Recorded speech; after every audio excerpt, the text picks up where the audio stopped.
Well, thank you for joining me for our daily walk today. Sorry I have been MIA the last couple of days. I have not been feeling great. I think some flu symptoms and that, but feeling a little bit better now. But still, I don't think I'm quite 100% yet, but I'm doing pretty good. And man, I've missed getting together for these daily walks through the scripture, and I look forward to these every day. And I'm sorry we missed the last couple, but I am feeling a little bit better, excuse me, than what I was. But continue, thank you for your prayers from many of you, and would covet continued prayers from you as I just continue to get better and get back to 100% strength. Hit the share button really quick, and we'll get started here. Sorry, Grace Christie isn't here today.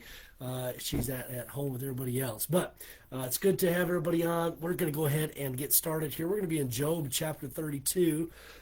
Excuse me, Job chapter 32. And we've got a long way that we're going to try to go today. We got to make up for some lost time here as I have been out the last couple of days with illness and that. But thank you for joining me once again for a daily walk on this Friday, January the 16th. And once again, hit that share button. Here we go. Chapter 32 of Job, verse number 1. So these three men ceased to answer Job because he was righteous in his own eyes. Then was kindled the wrath of Elihu, the son of Barachel, the Buzite of the kindred of Ram. Against Job was his wrath kindled because he justified himself rather than God. Also against his three friends was his wrath kindled because they had found no answer and yet condemned Job. Now Elihu had waited till Job had spoken because they were elder than he. When Elihu saw that there was no answer in the mouth of these three men, then his wrath was kindled. And Elihu, the son of Barachel the Buzite, answered and said, I am young, and you are very old. Wherefore I was afraid, and durst not show you mine opinion. I said days should speak and multitude of years should teach wisdom. Man, young people today need to learn this. Hey, listen to the generations that have gone on before. Let them speak first. Young people, just be quiet and listen up. I'm not saying never talk, but man, listen first. Verse number 8. But there is a spirit of man, and the inspiration of the Almighty giveth them understanding. Great men are not always wise, neither do the aged understand judgment. Therefore I said, hearken to me, I also will show mine opinion. Now, Elihu is right here. Just because you are aged, just because we have lived life, just because we have experiences, doesn't mean that we're necessarily right. And so, as a young person, please listen to the other generations that have gone on before, but also know and understand that my generation, generations before me, we didn't always get it right either. And so, if you are my age, older, and so on, hey, be willing to admit when you are wrong as well. And that's what Elihu is saying. He's saying, hey, you guys aren't wrong, or you guys aren't right in what you're saying here, specifically going after his three friends, and then even Job as well, because Job should have given deference to the Lord and all that. Okay, now, look with me at verse number 11. Behold, I waited for your words. I gave ear to your reasons, whilst ye searched out what to say. Yea, I attended unto you, and behold, there was none of you that convinced Job, or that answered his words. Lest ye should say, we have found out wisdom. God thrusteth him down, not man. Now he hath not directed his words against me, neither will I answer him with your speeches. They were amazed. They answered no more. They left off speaking. When I had waited, for they spake not, but stood still and answered no more, I said, I will answer also my part. I also will show mine opinion, for I am full of matter. The spirit within me constraineth me. Behold, my belly is as wine which hath no vent. It is ready to burst like new bottles. I will speak that I may be refreshed. I will open my lips and answer. Let me not, I pray you, accept any man's persons, neither let me give flattering titles unto man. For I know not to give flattering titles. In so doing, my Maker would soon take me away. All right? And then, so Elihu say, hey, I've got to talk here. Man, I've been holding it in for so long. Man, I've got to speak up. And then he's going to speak to Job here. Wherefore, Job, I pray thee, hear my speeches and hearken all my words. Behold, now I have opened my mouth. My tongue hath spoken my words, my mouth. My words shall be of the uprightness of my heart. And my lips shall utter knowledge clearly. The Spirit of God hath made me, and the breath of the Almighty hath given me life. If thou canst answer me, yet thy words in order before me stand up. Behold, I am according to thy wish in God's stead. I also am formed out of the clay. Behold, my terror shall not, make thee afraid, neither shall my hand be heavy upon me. Surely thou hast spoken in mine hearing, and I have heard the voice of thy words, saying, I am clean without transgression. I am innocent, neither is there iniquity in me. Behold, he findeth occasions against me. He counteth me for his enemy. He putteth my feet in the stocks. He marketh all my paths. Behold, in this thou art not just. I will answer thee that God is greater than man. Why dost thou strive against him? For he giveth not account of any of his matters. For God speaketh once, yea, twice, yet man perceiveth it not. In a dream, in a vision of the night, when deep sleep falleth upon men, and slumberings upon the bed, then he openeth the ears of men, and sealeth their instruction. That he may withdraw man from his purpose and hide pride from man. He keepeth back his soul from the pit, and his life from perishing with the sword. He is chastened also with pain upon his bed, and the multitude of his bones with strong pain, so that his life abhorreth bread, and his soul dainty meat. His flesh is consumed away, that it cannot be seen, and his bones that were not seen stick out. Yea, his soul draweth near unto the grave, and his life to the destroyers. If there be a messenger with him, an interpreter, one among 1,000, to show unto man his uprightness, then he is gracious unto him, and saith, deliver him from going down to the pit. I have found a ransom. His flesh shall be fresher than a child's. He shall return to the days of his youth. He shall pray unto God, and he will be favorable with him. And he shall see his face with joy, for he will render unto man his righteousness. He looketh upon men, and if any say, I have sinned and perverted that which was right, and it profiteth me not. He will deliver his soul from going to the pit, and his life shall see the light. Lo, all these things worketh God, oftentimes with man, to bring back his soul from the pit, to be enlightened with the light of the living. Mark well, O Job, hearken unto me, hold thy peace, and I will speak.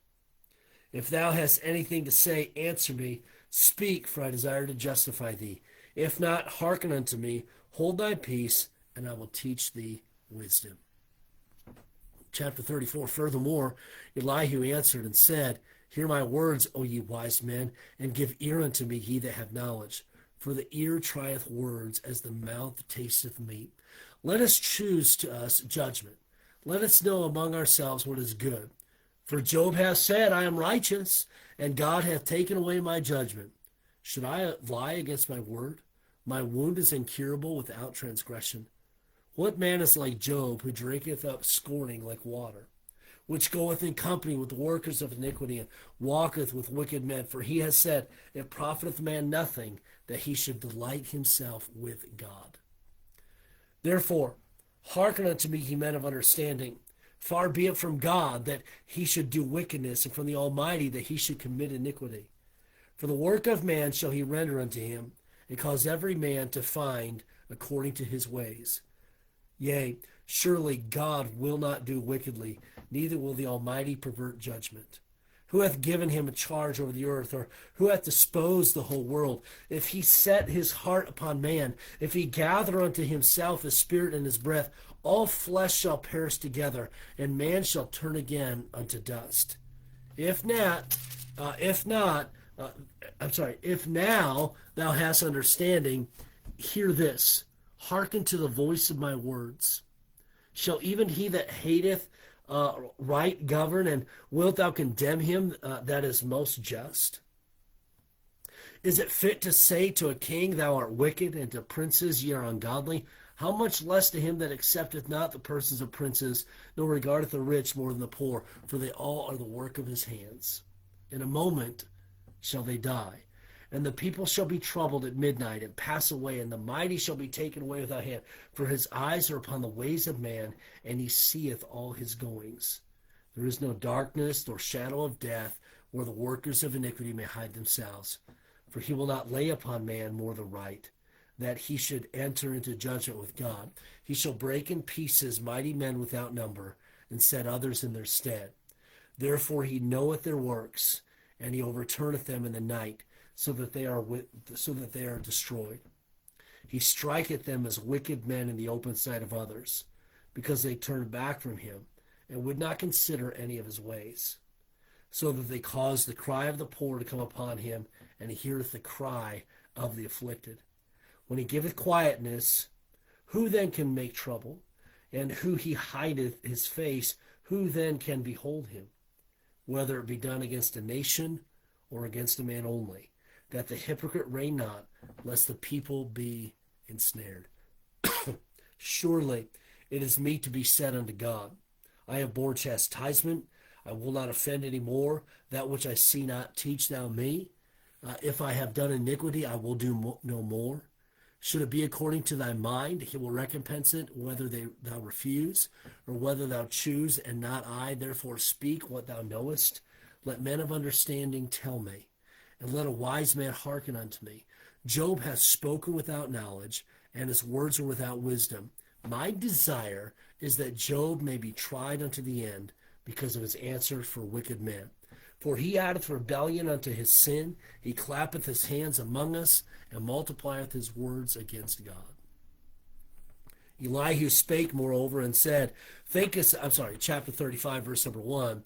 Elihu spake moreover and said, Thinkest thou that this be right, that thou sayest my righteousness is more than God's?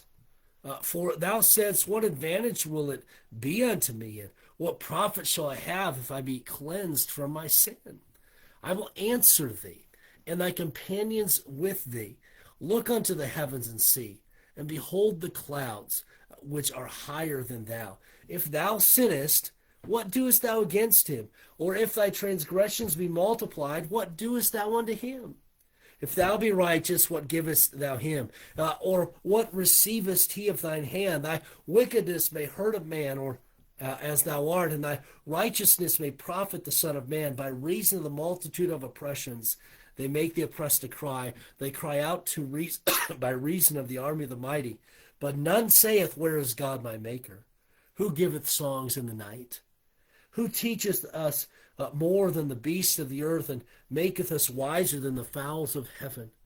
There they cry, but none giveth answer, because of the pride of evil men. Surely God will not hear vanity, neither will the Almighty regard it.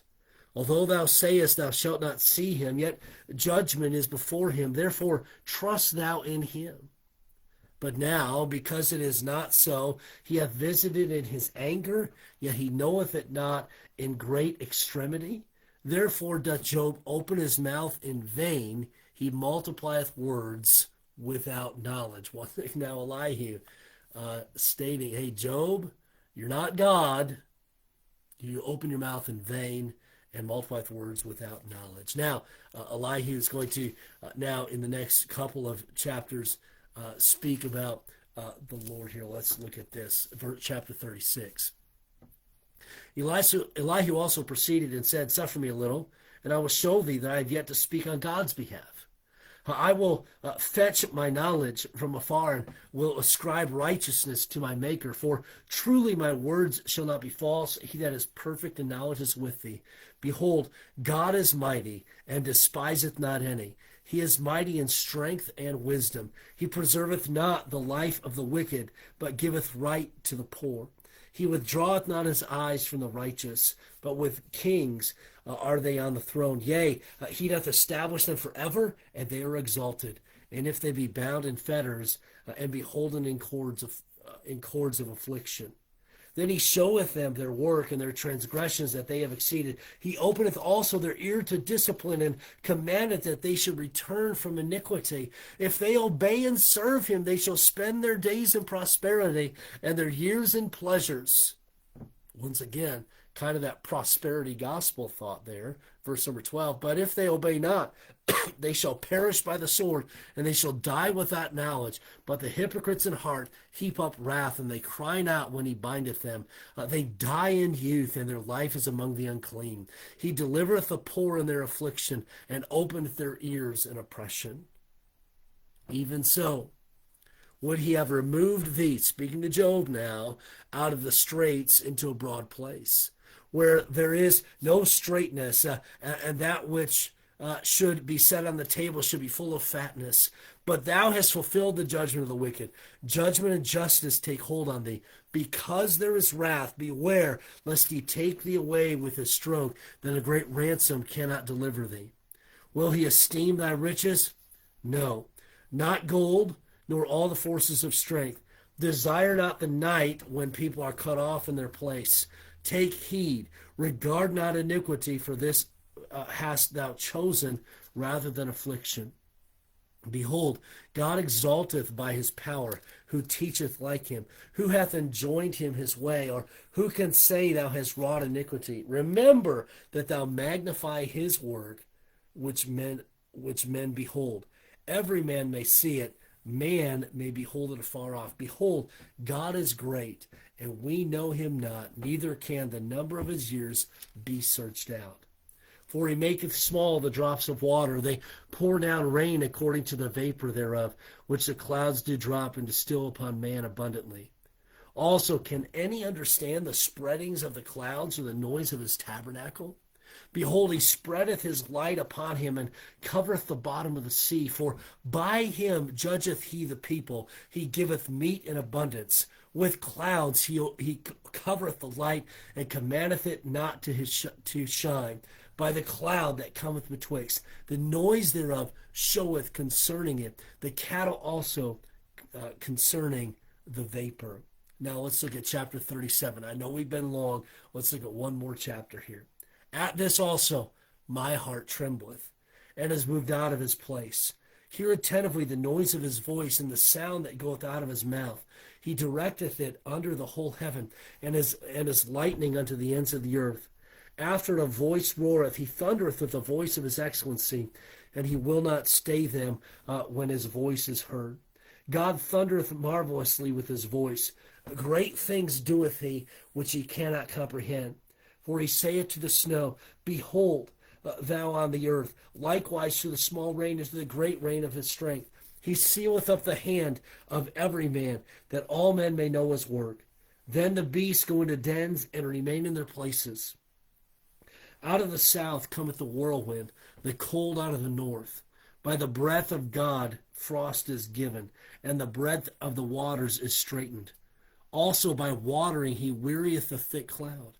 He scattereth his bright cloud, and it is turned round about by his counsels, that they may do whatsoever he commandeth them upon the face of the world in the earth. He causeth it to come, whether for correction or for his land, or his mercy.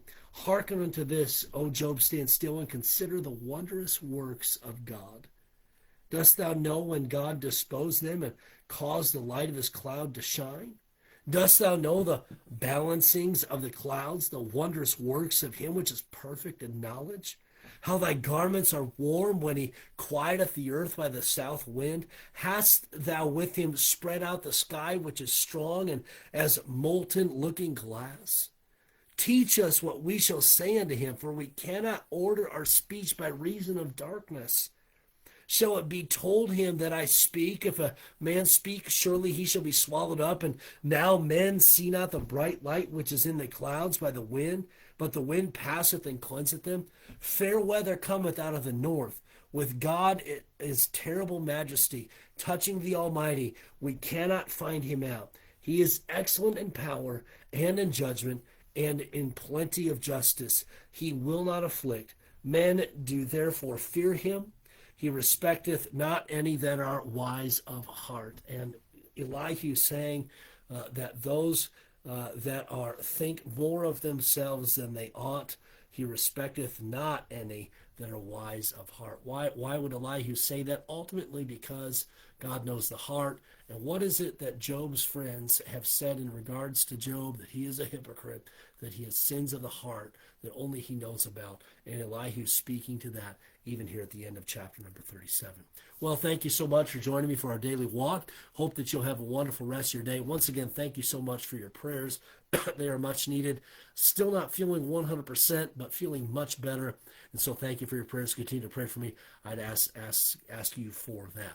Also, hey, it's snowing pretty good out there right now. It's supposed to do that the next day or two, maybe more. And so be careful if you're out and about. Roads aren't great right now. And so please be careful as you're traveling. Lord bless you. Thank you for joining me for our daily walk through the scriptures. Look forward to jumping again tomorrow in our daily walk in chapter number 38. Have a blessed day, everybody.